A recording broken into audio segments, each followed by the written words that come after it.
Que es Michoacán, que viva mi tierra Michoacán, que me dejan la fábrica, que con Colorado ya se va, montando en su cuerpo el huracán. Que viva mi tierra Michoacán, y me echarán la fábrica, que con Colorado ya se va, montando en su cuerpo el huracán. Ahí se han tirado bonitos en esta noche, saludando a todos. gente bonita que me está mandando por ahí en las notitas. ¡Qué bueno!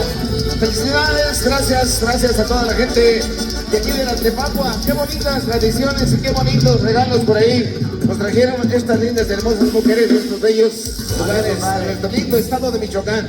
Dicen saludos para Humberto Soria y por supuesto ahí para quien vamos a ver por ahí, ya se pegaron las noticias. Dice para Humberto Soria y Berta Alicia hasta Kentucky. Qué buenos también saludos para el Moreño hasta Norte Carolina. Un saludazo.